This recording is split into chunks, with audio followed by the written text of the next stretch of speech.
Everyone, welcome back to another Manga Monday. Today I am going to be reviewing Volume 4 in Kino's Journey, The Beautiful World. I've been reading this series for a while and really enjoying it, so today I'm going to be reviewing Volume 4.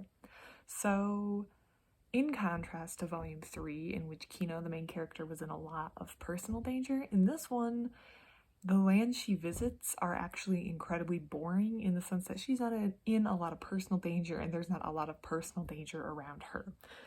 Also, we have a continuation from Volume 3 in which a character in which that was introduced in Volume 3 has now continued over into Volume 4, and I think it creates an interesting dynamic that I really enjoy. So in this volume, Kino visits 3 different places, there's 3 different scenarios. In the first place, she visits a land that is actually functioning pretty well. So well, in fact, that Kino is bored, and she decides to kind of get involved with this inventor who's trying to prove that flight is working.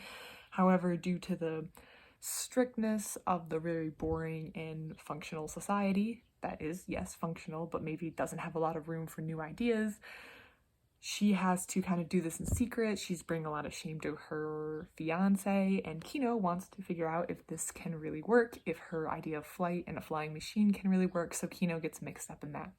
Again, not a lot of personal danger for Kino, but very interesting to see how a place that, by all accounts, is functioning very fine can still have its very bumpy aspects. Like, it sounds crazy. Before we had flight, no one, or people would have thought it crazy that you could fly a machine before we had flight, but now that we have flight, I can book a ticket to anywhere in the world and I don't think anything of it, that this huge metal machine is going through the air based on principles that someone discovered. And this book kind of, or that her journey in this land kind of talks about maybe how crazy that would be from the initial perspective.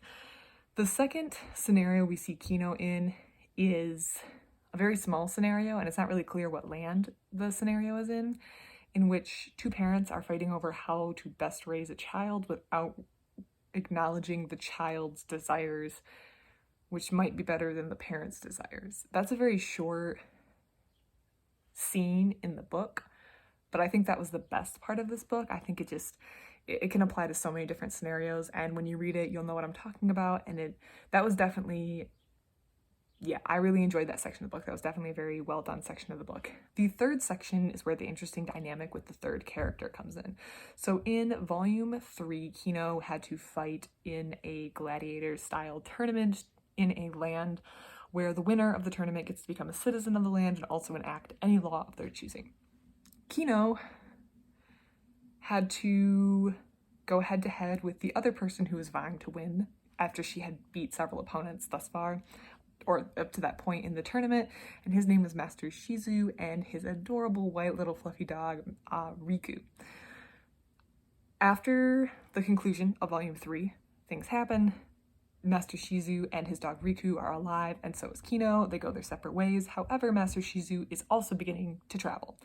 And in the third land, we see Kino go through and have her experience.